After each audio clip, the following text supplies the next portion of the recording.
you're always hanging out with that white guy all the time. And I was like, I mean, one, he's not just a guy, like he's a mayor of a city. So he's got a lot to give. Like, you need to find a little bit of time to put towards developing a skill set. Once you've developed that skill set, right, you can... A gift really is almost like an onion. Like, you can still peel different layers back and learn even more and develop it even more.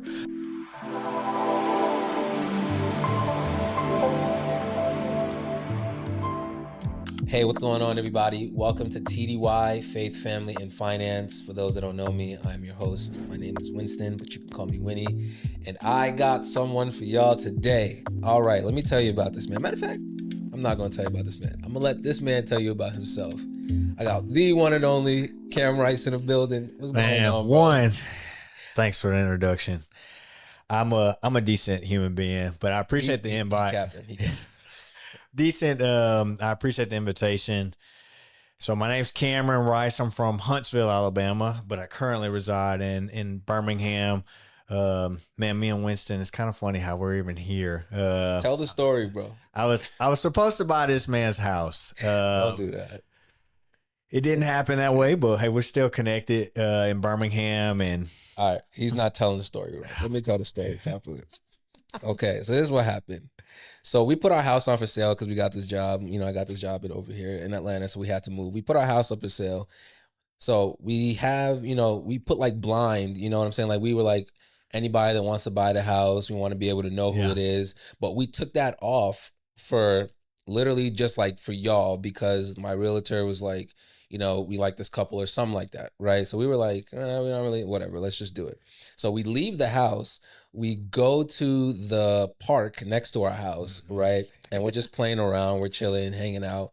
And then on the way back, I guess after you guys like looked at the crib, you stopped at the park to like talk to somebody. And then we met them.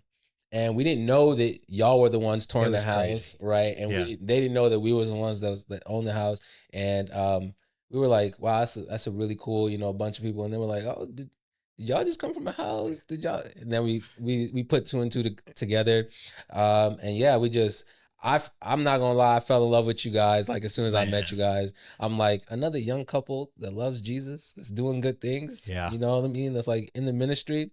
So yeah. That's why it's my dog. And I've only known him probably like it was about 5 months ago, 6 months ago. Since like December, right? Yeah. No, so it's about 7 months. So it's about 7, Don't rob us of time together. 7. About 7. This thing started, and man, that was crazy. I remember we were sitting there talking. I think we ended up, it was Instagram.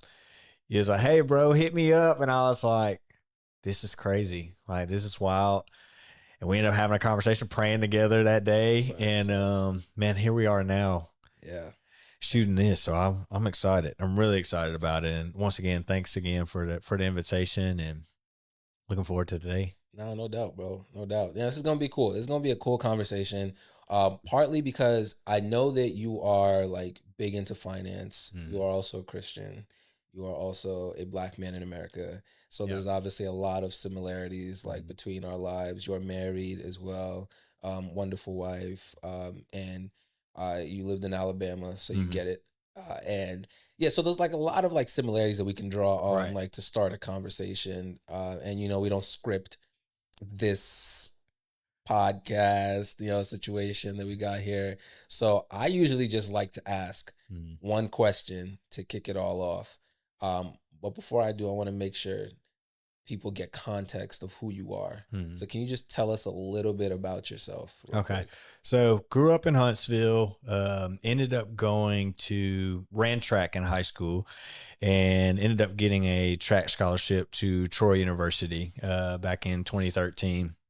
Went there, ran track for 5 years there. I took the extended route and finished up there. And then once I was about to graduate, around my sophomore year, I ended up meeting the mayor of the city at it's kind of funny. He's a white male, but met him at a Black History event. He was there talking and talked a lot about just the history of Black people. And I was like, man, he's good. Like, let me see if I can go meet him. And so I remember like it was yesterday because a lot of my teammates were like, man, he's the mayor. He's not going to talk to you. And I was like, I'm a man of faith. The worst thing this man can say is no. So I went up to him, introduced myself, said, enjoyed his speech, and asked him like what if he would mentor me.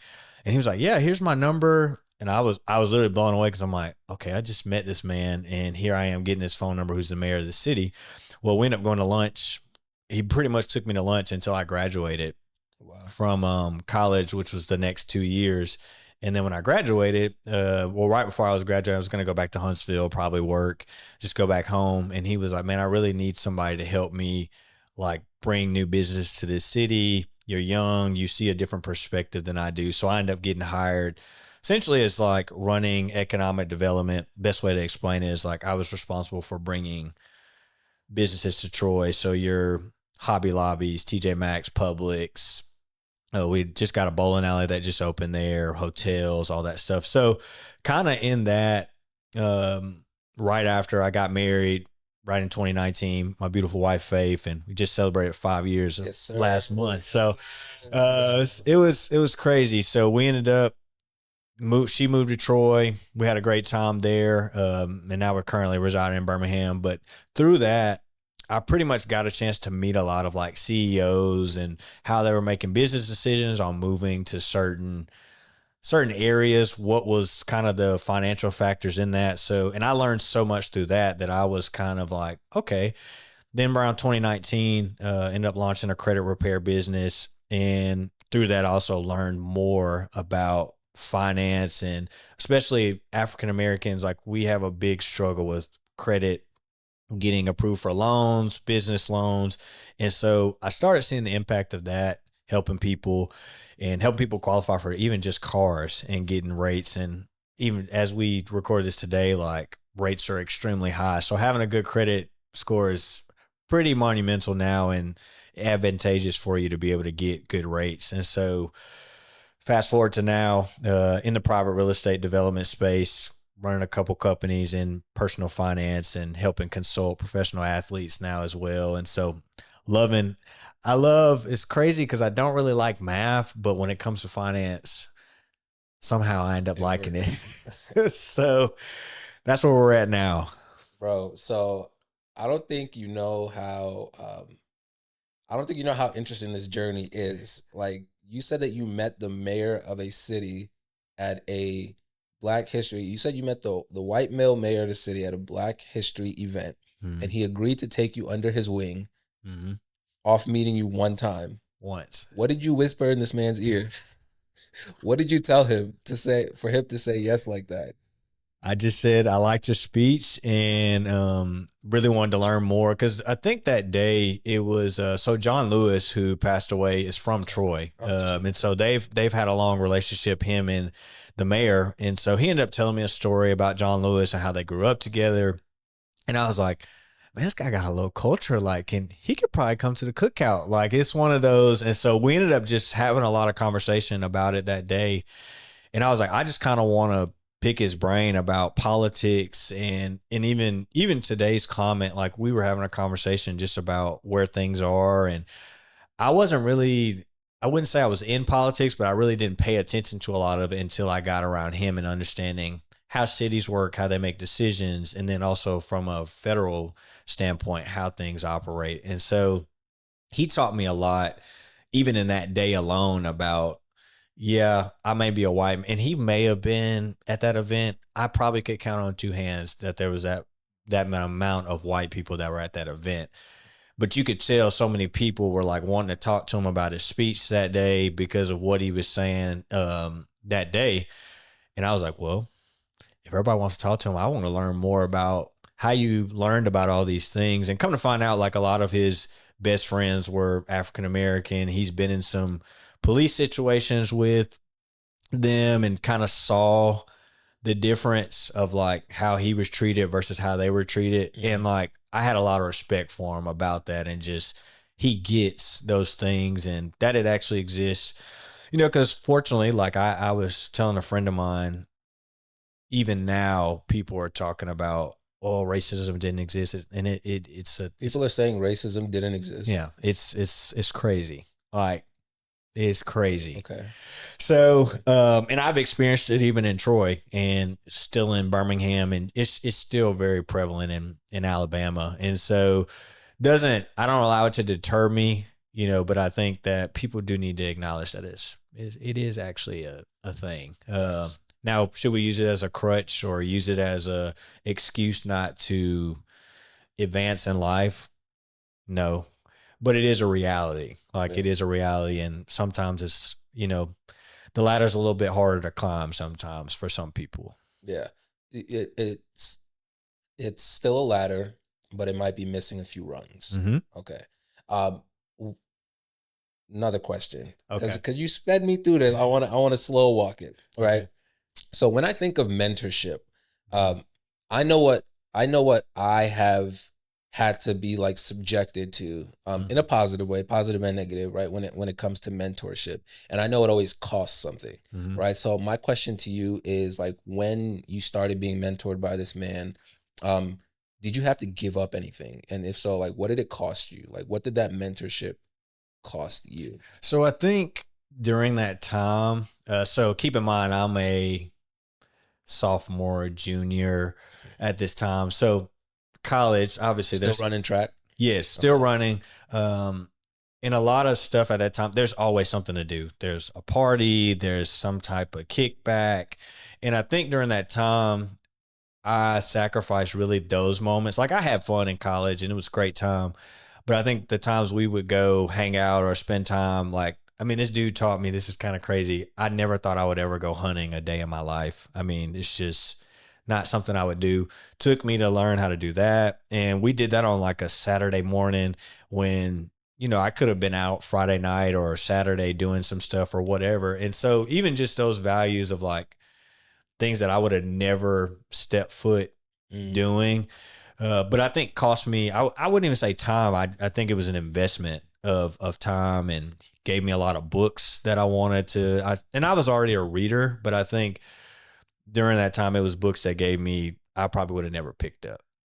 And so, sacrificing that, I remember vividly one of my teammates like, man, you're always hanging out with that white guy all the time. And I was like, I mean, one, he's not just a guy, like he's a mayor of a city. So he's got a lot to give. And also at the same time, like I also just was like, I mean, eventually I'm going to have to leave. Life is not just track. So like, I need to learn what life is like after. And I think he prepared me for a lot of things when I did end up graduating on like, you can't just go to the cafeteria and get food. Like, no, you actually got to go cook your meals and you got to have money to pay for these meals. And like, that's a transition that I think I kind of flowed into a little bit easier than most. And now that I'm teaching finance, especially to a lot more of like college age and younger individuals, I'm seeing that transition and being able to teach some of the stuff he taught me, setting up your Roth IRA, setting up stock investment portfolios, and how to set up your retirement at your job. And like, that was stuff that I would have never gotten had I never, I would say I probably would have gotten it, but it would have been at a later date, not at 21, 22 years old. So it's a long-winded answer to your question. No, I think that's really cool. And I think it's also interesting how a lot of if you've noticed this, like a lot of the wisdom that some people like our age, pass down, or not even pass down, disseminate, right? Like a lot of the wisdom that we have comes from people a lot older than us that are teaching us these things. And then it's up to us to kind of take that, ingest it, and then translate it, right, for this social context that we are currently in right now. Like, for example, you talked about setting up a Roth IRA, right? Or like buying homes and stuff like that. Back in, I'm sure when he was a college student, that process was drastically different, right? Even like the mechanics of doing it, right? Also the financial situation surrounding the decision of buying a home was just completely different. Now, that principle of home ownership, of equity, growth, like all of that maintains, right? Maintains its truthfulness, but it needs to be represented in the 2024 social context that we are living in right now. So I think that like this is just a how do I put this? This is an encouragement for anybody in this space that is trying to do this, that is trying to be a voice to this generation that we're in and take old truths and preach it with some new freshness. Keep doing it because it is needed. Because the people that are listening to me might not listen to you. The people that are listening to you might not listen to me. The people that are listening to XYZ might not listen to ABC, right? So keep pushing out the message that you feel like is on your heart, as long as it's like profitable, like, because some of y'all be putting nonsense out, like, you know what I'm saying? But like, keep preaching that message. Just, you know, find your niche and push it out to your niche, and don't stop, because your niche will find you. Right. Feel me? Hey, you said something there. Oh, yeah. Damn, Bishop. I mean, hey man, don't get me started now. No, so like we talked a little bit before this, right, about like how you're building a community, like how you're, you know, you're consulting now, you're running your companies, and you still got your day job, like that you're working through. So like, just talk to me a little bit about like what are the challenges behind that? What are you liking the most about this season of life right now? Man, I think the challenge is really delegating and having a team in place. Like one of the things we were talking about before, I can talk, but the behind the scenes, and I even joke about this, like it gives me anxiety to even put a caption on a picture, like figuring out what the right thing to say is. Like now having a team that handles the social media part of it, me recording and just making sure that the editing is done properly. Shout out to my producer, by the way, Alex, for this. But he's just taught me a lot of just the online space, but then also just the balance of running multiple companies, also still having a day job, being married, and making sure that because that's the number one priority, is making sure that she's good and spending the proper time and the quality time. I think oftentimes like I have still learning 5 years in is like all time isn't the same. So like, yeah, I could be spending time with her, but if I'm on my phone and we're sitting there, like I'm talking to my community and we're supposed to be watching a movie, that's not quality time. So actually being able to check out and let my team kind of handle a lot of the stuff that I might necessarily not be gifted at or as good at, that way it frees up more time for me and my wife and then family eventually to come. And so, but I think the in this season, what I'm loving, I like how you snuck that in right yeah, there. I like how you snuck family to come. Okay, keep going, keep going.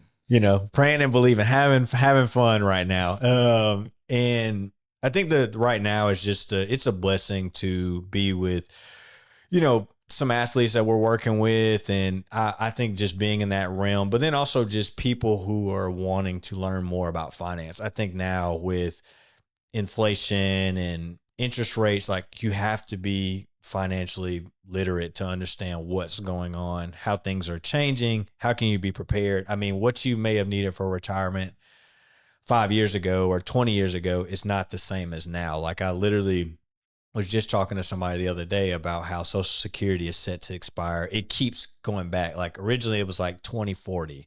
Now it's like 2033.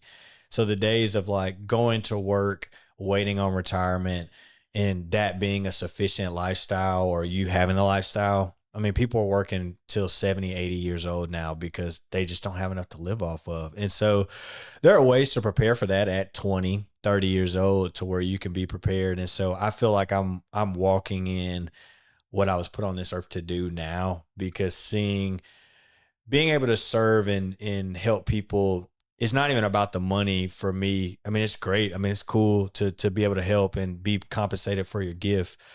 But I think seeing people also walk in their gift and maybe monetize from that, and then also be able to build a life for a family that they're not stressed so much. There are stresses in life. That's always going to be, but they don't have to worry about finances. It's just other things that maybe it's drama at work. That's a light problem to have. And versus like, can I afford my light bill or can I keep my mortgage? And so the community we're building, I'm excited about helping those people do those everyday personal finance things. And it's been awesome. I can't complain, and shout out to everybody who's been supporting it so far. And we're looking forward to continuing to grow it as much as we can. So talk to me about one thing you wish everybody knew or did when it comes to, I'll leave it broad. Talk to me about one thing you wish everybody Huh. knew or did. So, man, I like that question. I think that one of the things if I had one thing that I could say, it would probably be that, especially me being in finance, I wish people would use their gift more to be able to make more money, to be able to free up more time for their family, right? So we have jobs, right? And those jobs are great. But let's say, we have children one day. One of the things that I admire about my parents and I can think back on is they never missed anything. Track meets, whether it was, an award ceremony. And one of the things that I've seen with a lot of entrepreneurs or people who, and I'm not saying quit your day job, Mhm. but what if you had the option to where you have this, say you have a gift, say I can't paint, but let's just say you can paint and you can teach painting lessons for $50 a week or something like that, and you get 10 clients. You're looking at $500 a week. Now, let's say you want to take an off day because your daughter or your son has a soccer game, and you're not like, oh, I can't, if I take vacation, I can't miss that paycheck. Well, if you've got this from a gift that you have that's paying you, now you can be with family because time is that's the most valuable asset. If we can all agree, we're not getting it back. And your kid, they may remember, oh, I had all these nice toys, but what they're really going to remember is, were you there? And so I think the more I've seen people talk about gifts they may have, well, hey, how do I monetize this? And the internet has changed the game. I mean, now Facts. you can pretty much do anything and get paid for it now. And so, I mean, people are going viral. I just got on TikTok recently, but I mean, people are going viral just for doing stuff that is not. It's 2024, bro. Yeah. It's how you just get on TikTok in 2024. My old soul. That's not going to be my excuse. Okay, so you said something profound, and I don't want to gloss over it, but I do want to like attack this from like the practical person that is working, maybe not a 9 to 5, but working 40, 50, 60 hours a week. Mm-hmm.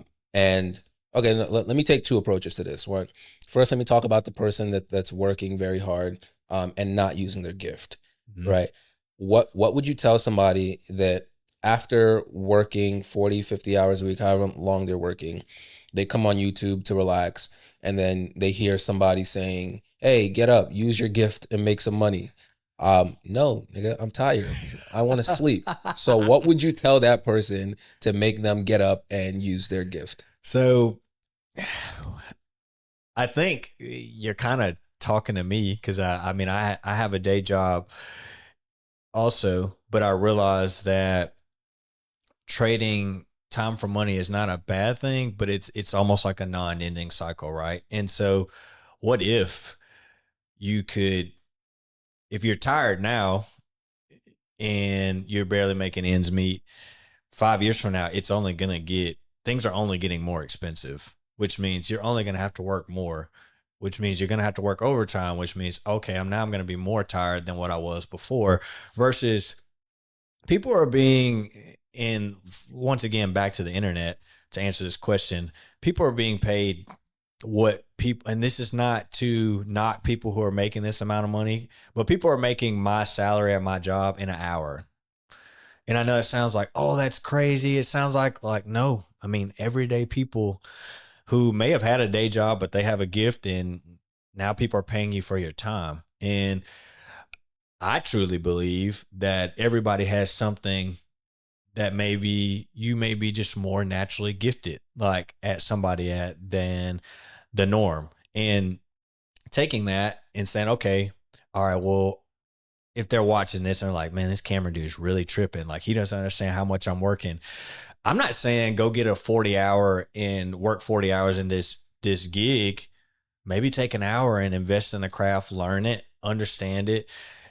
And I think if it's a gift, if we all have gifts, we love doing that gift. So an hour is going to now turn into, well, yeah, I'm tired, but like, man, I really want to lock in on YouTube and learn more about this gift that I can actually lock in and activate. So now an hour turns into 2 hours. Now 2 hours turns into 4. Now you're looking like, all right, maybe I should take off work and learn more about this gift and craft and figure out how to, monetize it. And now you're looking up and you're like, oh, okay, now we got something. So I think taking baby steps and maybe just investing, even if it's your lunch break, just a little time, because I'm not saying that you're just going to be from zero to hero in a week, but all things take time. Yeah, because there's an information barrier that you have to cross, Mm-hmm. right? So you have to learn about what you're looking to monetize on, or what you're looking to create, like that value that you're looking to create. And then from there, once you learn enough about it, people kind of get stuck in that analysis paralysis. That was me Mm-hmm. for a while with like real estate and YouTube and stuff like that. And then at some point, you're going to have to break through that Mm-hmm. knowledge barrier, right, with an action barrier. Like at that point, the barrier becomes action, right? And you have to take a step forward. And that's where a lot of people kind of get tripped up on as well. One of the things that I've noticed, especially for myself in breaking the action barrier, Mm-hmm. has always been to put parameters around myself, and also to either lean on or pay for or use other people's discipline. That's good. Like when Michael Jordan sells his sneakers, Nike sells their sneakers, they're not selling a product, right? They're selling an image, they're Mm-hmm. selling an emotion. And that emotion and that image is discipline. When you put on Jordans, you're not going to jump like Jordan, right? But you feel like you are. Why? Because you're selling his discipline, right? Right. All these fitness influencers, when they put themselves out there, Mm-hmm. that's what they're selling.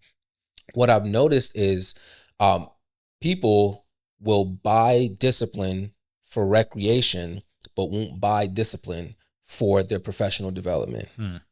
So what I mean by that is people will buy discipline in the sense of like they'll buy a sneaker, or they'll buy a workout plan, or they'll buy, a supplement because they see somebody else's discipline, but they won't pay somebody else's discipline to influence their lives specifically. I would not be here right now if my man Gerald did not show up at my door at 1:15 today. You know what I'm saying? Because I would not set this up. Right. I don't have the discipline for that. And because I don't, I lean on his discipline. Mm-hmm. And in the same sense, if people are trying to break this action barrier, you need to lean on the discipline of other people if you know that you don't naturally have that discipline. Right. You feel me? And I think sharing also, I mean, one, you said a mouthful. That was great. I think sharing it with, one of the things that was an action that would help me was, and I guess I should have included this earlier, but I mean, I've been at my same job for 7 years, and I've been waiting, and it's been 5 years until I've really gotten to the point to where I'm at now. But what changed was I actually started saying it to my friends like, okay, this is my goal. This is what I want to do. If I'm not here in 90 days, like, you can call me, like, cuss me out, say whatever, like, what are you doing? Get off. You need to get off your butt, all this stuff. And I think when that happened, it's even funnier that we're having this conversation today, because my partner and also my producer for a lot of my content on social media had told me a year ago, man, you need to be putting this stuff out. People would listen. And I'm like, nobody's going to pay to listen to me talk. Like, I'm just a black dude with glasses. Like, that's it. But what it has done now, just to see where we're at and the accountability, I remember calling them and saying, man, if I don't make these videos by next week, I need you to like come to my house and we're going to do it. He was like, okay. But I knew he was going to come. He was seriously probably going to. So I ended up making the videos and I sent them to him. And now we're, 6 months in, and people are paying to learn more about finance. Content is being created. And so how that started though, 5 years ago, I was taking out a little time learning about finance. Maybe it was on my lunch break reading a book, 10 pages a day, or something small that started to kind of snowball into where we're at now. And started the credit business, really was kind of dabbling in it, was helping a few friends here and there. But then I'd probably say in the last 2 years, like, the Lord's really put his hand on it to where now people are calling, I'm getting referrals. But for 4 or 5 years, I was just learning about credit, knew how to do it, knew how to help people get from 400 to 700 in a couple months.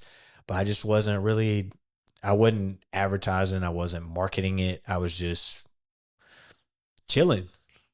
Could you help me? Because I'm stuck at like 705. I'm really trying to touch 750 by the end of the year. We can talk about All it. right, man. Okay. Sorry, I didn't mean to cut you off. No, I think it's, you hit a good point of, that's probably the first question is, well, I'm already working crazy. I barely have time. And I think we make time for what's important to us. And if spending time with people and spending time with family is important, and if we can find ways to, and once again, don't take this if you're listening, oh, I'm going to go quit my job and start a YouTube Please channel. don't do that. Yes, please don't. Please don't do that. Matter of fact, let's put a disclaimer. This is for educational purposes only. Yo, please don't quit your job. Okay. But to take that and just understand, okay, I know I'm missing a lot of my family time. Is there something that I'm really good at, that I know I'm good at, that I can find a way to maybe make a little bit of more money? And it may buy you 2 hours in a day from work. Maybe you can leave work at 3 o'clock versus 5 because you're making that extra. Let's say you're losing out on $200 at work. Well, if you got it coming here, now you can actually leave work early and not have to worry about, if you have a great boss, hopefully they're understanding, and go spend time with your family. That's 4 or 5 more hours you may get back. Do you know what that almost sounds like? It sounds like when you're trying to pay down debt, the debt snowball method. It's almost like a skill snowball method, like a skill time snowball method, right? Like once you need to find a little bit of time to put towards developing a skill set. Once you develop that skill set, right, you can pull time from elsewhere, right, and add to that to roll into developing another skill set, and continue to roll that extra time, that excess time into developing things before you actually have, a good amount of time that you can now throw at, breaking that action barrier that we talked about earlier. I'm gonna have to steal that skill snowball. I hadn't heard that one. That's off the top, bro. Yeah, that's off the top. I like that. I haven't heard that one. That's hilarious. No, it's Dave Ramsey. Like the debt snowball method. Yeah. He never said skill snowball. No. That's Winston. That's me. Y'all heard it here first. Okay, so the second group of people, right? Like that's the first group. Okay. The second group of people, that's where I fall in. Okay. These are the people that are using their gift, right? They know what their gift is. This is assuming everybody knows their gift. Not everybody knows their gift. If you don't know your gift, I'm going to save you some time. Go read your Bible, go think, go talk to people in your life that love you. You're going to find out what your gift is, right? Okay. I guess we can take a little bit. I guess we could go a little slower on that and talk about how to actually find your gift. I'll take a crack at it first. Okay. And then I'm gonna throw it over to you. Okay. Right. This is how I found my gift. Right. Everybody has a unique burden, something that pisses you off, uniquely pisses you off. Right. Like we can walk into a room together and we'll see two different things and be infuriated about two different things. For me, it's whenever I walk into like a city or, I go somewhere and like I see demolished buildings or like torn down real estate. I'm like, I hate this. I want to rebuild it. Right. Anytime that I see somebody not being empathic or being rude or like not taking care of people, not loving on people, it bothers me. That's a unique burden that I have, right? Everybody has a unique skill set, something that they are just naturally good at, something that just comes natural to them, right? And everybody has skill sets that can be cultivated, right? So you have a unique burden, a unique skill set, and a cultivated skill set. That's how you find those three things, right? And you do that by talking. You do that by listening to yourself, right? Just reevaluating your life, being introspective and self-aware. You will uncover what your skill is, what your calling, what your purpose. Well, people have different names for it, but that's kind of how you find what that gift is to first tackle. That's how I found mine, at least. Man, I'm gonna throw it over. You want me to follow up with that? Yes. I don't. Yes, I do. Man, you dropped some heat there. I think you hit on one of them, and well, really two. I think finding your gift, the people around you really can tell you a lot.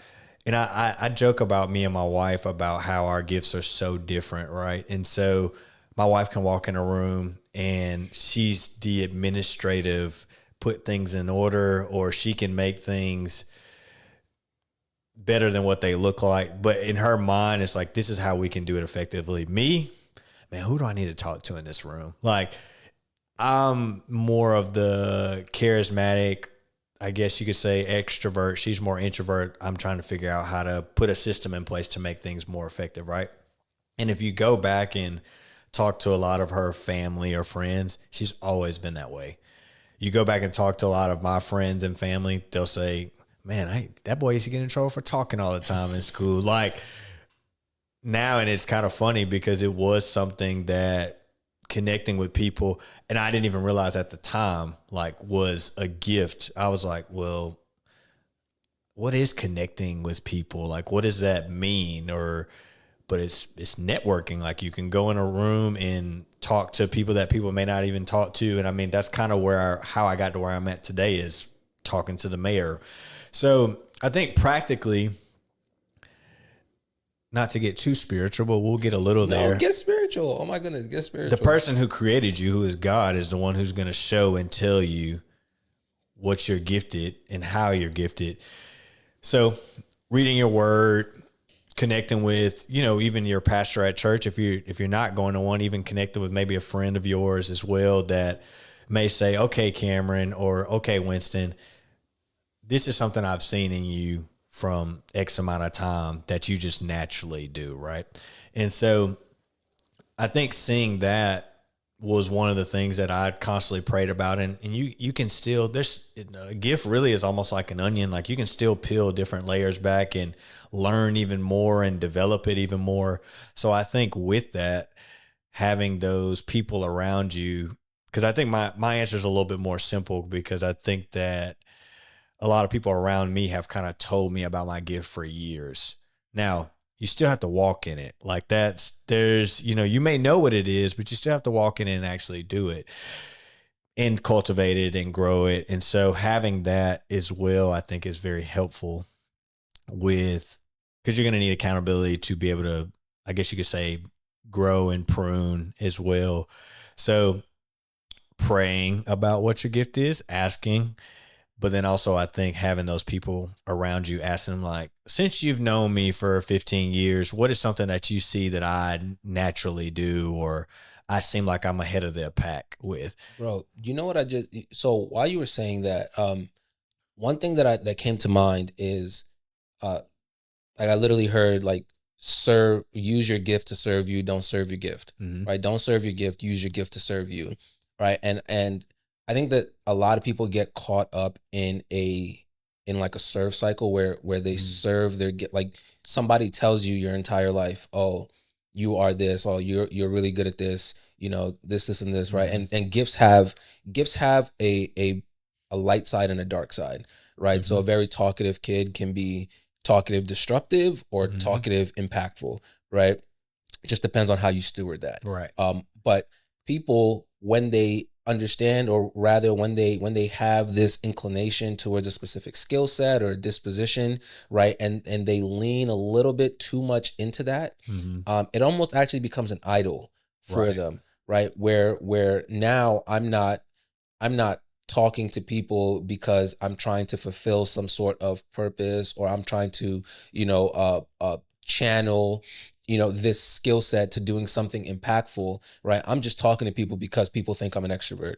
So now I'm serving my gift rather than using my gift to actually serve the purpose that the gift was given, right? And I think that can be very, very dangerous, especially for a lot of driven people, because when you're driven, you end up putting yourself, like you willingly step onto this hamster wheel. You know what I'm saying? Like we are on this hamster wheel, running as fast as we can so that we can build the road to jump off the hamster wheel.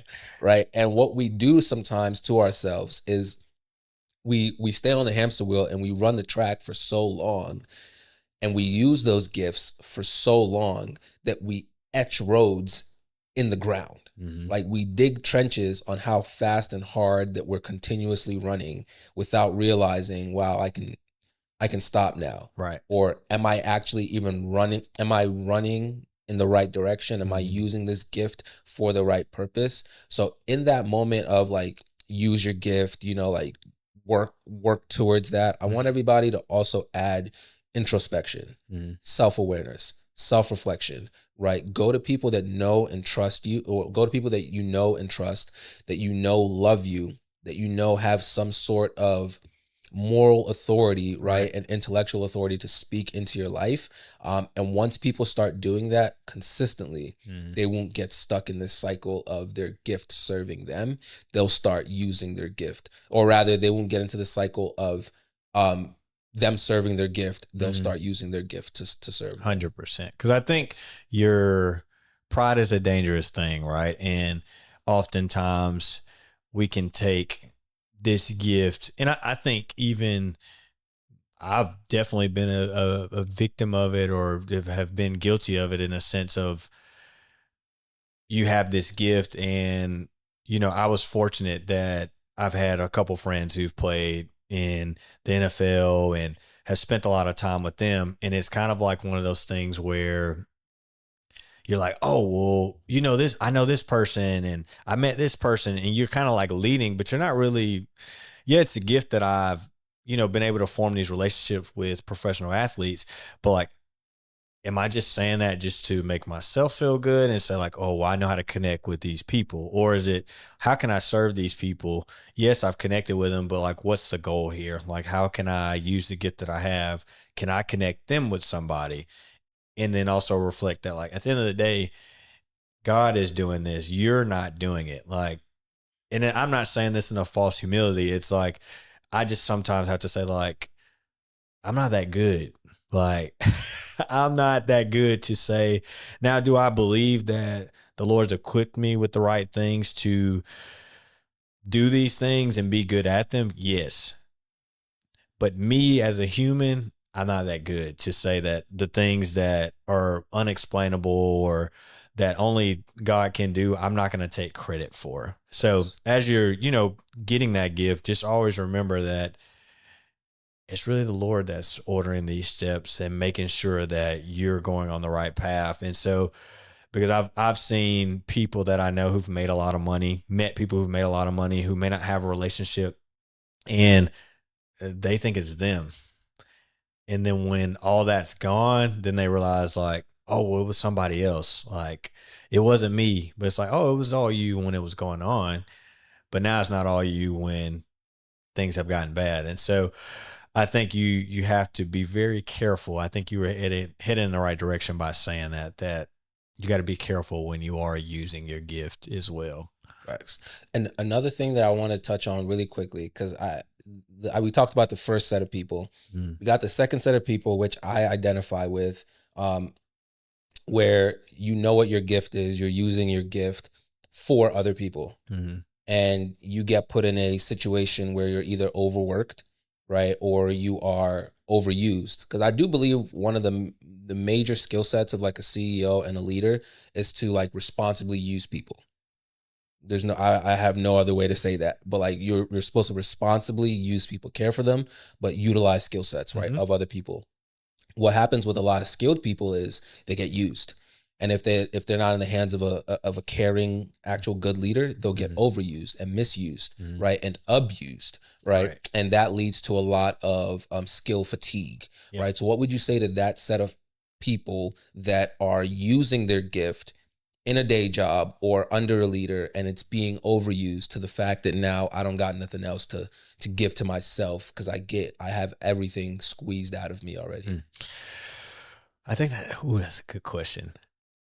And because I think in this culture and time we live now, it's like work, work, work, work, work, work, work. And I think because I'm running companies and businesses, and one of the things we tend to communicate is, one, having establishing an open line of communication with your boss or CEO, so that you can tell them, like, I'm not saying, I understand people who may be listening are like, well, if I go talk to my boss, like, maybe I'll get fired because I'm being overused or I'm not working hard enough. I think that's also an evaluation in itself, that you should have a healthy work environment, or at least try to create one, to where I don't even like to say employees, I say team. Like, I tell all my team, if you have to be somewhere, just communicate with me. Or if you feel like you're overworked, or you feel like I'm taking advantage of your time, or, if you feel like you're not even being paid enough, let me know. Like, I'm giving you my word that I'm not going to let you go because you communicated, because that's not a healthy environment. And that's not an environment people should want to be in. And so I think, if you are, having that, maybe try to establish some equity with your boss or CEO, and see if you can start having some more open conversations with them. Maybe they can even share with you maybe some stuff they're concerned about or dealing with, because I think one of the things I can say from my personal experience, I have yet to have an issue with, like, me and the mayor have had issues, like, as far, and I wouldn't even say issues, but we've had conversations where we've disagreed on, but there hasn't been one time that I felt like I was going to lose my job, whether it was asking for more pay, or I felt like there was a task that wasn't really in my job description, that I'm like, okay, this wasn't what I was hired for. Now I'll do it, but for a long period of time, maybe not so much. So I think we've just had those conversations to where now I feel like if there's an issue, we'll talk about it. And so my challenge would just be to, one, establish equity, because I think that's important, that you don't just go barging in your boss's office and saying like, I'm overworked and you're not paying me enough. It's not going to go well for you. So I think just having that equity first, and then talking to them about, maybe is there a way we can kind of divvy out the responsibilities to maybe another team, would be another avenue to move forward. Yeah, I like that advice. I like that advice because the Bible talks about like render unto Caesar what is Caesar's, right? It also talks about like praying for your leaders so that your life, like so that this life will be easy, right? And I think the Bible is very clear on God put our leaders over us, good or bad. He has ordained them to be on top of us, right? Which is why he instructs us to pray for them, because we are subject to their leadership on this earth, Right. as ordained by God. No ifs, ands, or buts around that, right? So if you have a crappy leader, honestly, like, you can pray about it, but you kind of already know like who let that happen. Yeah. Right. So instead of like whining about it, there's something there, right? Like, change your perspective from get me out of this to let me learn what I need to learn in this so I can get out of this. Because God will never move you from A to B until you pass A, right? So I like that idea of make sure that you have the equity, right? That you have like that relational equity there, and then establish some communication. I believe it was Psalms that says, my soul will have dwelt in silence if you had not been my rescue, right? Like, one of the major things about God that he allows us to do is communicate. Right. Like he has literally given us his word in a book, and we're able to take that, run with that, and use that language to express to other people. Right. Like, God wants us to communicate. That is something that he wants us to do. So I love that advice. That was actually really good, bro. I appreciate that. I appreciate that. Hey man, listen, I have one more question for you. Okay. And now I'm gonna let you go, because I know you're a busy man. I'm a man, run 3 companies. I got a wife, got a couple businesses. He all over the place. I'm enjoying it. Like, we can go longer. Like the pastor said, like, hey, I'm just getting started. I like that. But okay, so let me ask my question and then we'll see. So, how can people connect with you if they want to connect with you, and what would you ask them to do first before they reach out to you? Okay. So I know I got ragged for being on TikTok. Just getting on there. Lock in, bro. Lock in. I'm trying. So you can find me on Instagram at I am Cam Rice, and then Facebook it's Cameron Javille Rice as well. And typically, really, if you have any questions from anything I've said today, you can DM me. And we have a community called the Inner Circle, where we're teaching people about finance and all things finance, business finance, helping them repair their credit as well. And I have a credit repair company called CreditX. You can find that at info@creditx.biz as well. So if you're looking to get your credit repaired or you may have questions about it, that's a place where you can find me as well. And so there's not really I'm not going to give my number out, but Please don't. Yeah. Oh my goodness. you can always email me at cam@cameronrice.com as well. And I can reach back out, or if you want to follow in DM, the typical social media is the way to go right now. So those are ways. And right now we're about to get on YouTube as well. But I think one of the things is just, I'm excited about where you're going, man. I'm excited about what you're doing, and thankful again for the opportunity. Oh no, no doubt, bro. No doubt. If you had to distill this conversation to like a 10-year-old version of yourself in like 3 sentences, how would you do it?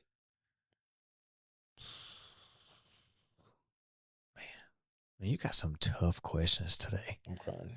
Hey man, this is actually gonna help me. So repeat it one more time. So if you had to distill this conversation to a 10-year-old version of Cam in 3 sentences, let's make it 2. Let's make it hard.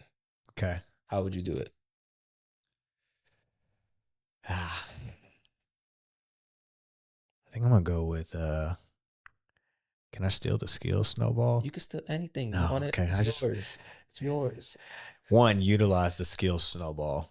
And 2, I think one thing I would always say, and I think this applies for a 10-year-old as well, 10 years from now, is how you do anything is how you do everything. And I think it's important to know that the small things do matter. And so as you're building your skill sets or building the things that you may be building, understand that how you're doing those things, because I think we oftentimes pass 2 sentences, but those are my 2 points: the skill, Snowball, and then how you do anything is how you do everything. But understanding that the things that may seem like they don't matter, they do. And if you're preparing for those things and making sure that you're doing them with excellence and making sure that, not, I wouldn't say perfection, but you're doing them to the best of your ability, when you do come across a large project or something larger, you're going to still have the same mindset of doing it with excellence. So those are my 2 bullet points, I would say, that I hope that 10 years ago I would understand and get. I probably have to ask Winston about the skill, Snowball, since he's the expert at it. You could find me on the streets of Newark, New Jersey 10 years ago being a idiot. But yeah, bro, it was really good having you, man. Thank you again for coming through. This has been awesome. Let's run this back. Let's do it. Run this back. Next time I'm coming back to be him. Come on. Yes, sir. Come on. I appreciate it, seriously. Nah, no doubt, man. Hey, listen, guys, thank you again for watching this episode of TDY, Faith, Family, and Finance. I want to encourage you guys once again to just continue to strive to grow more in your faith, in your family, and your finances. For those that are new to the channel, once again, my name is Winston, but you can call me Winnie. TheDrivenYou, Faith, Family, and Finances, we strive to equip the motivated millennial with the methods and the mindsets required to actualize success. And yes, success is relative. It's relative to you, and it's relative to everybody that is attached to you. So I want to continue to encourage you guys to continue to work towards your goals, and I'm excited, very, very excited to see where you will be in the next 6 months, in the next year, in the next 10 years, all of that. All right, guys, make sure to, like, subscribe, do all the YouTube stuff. I love you guys. Talk to you later. Peace.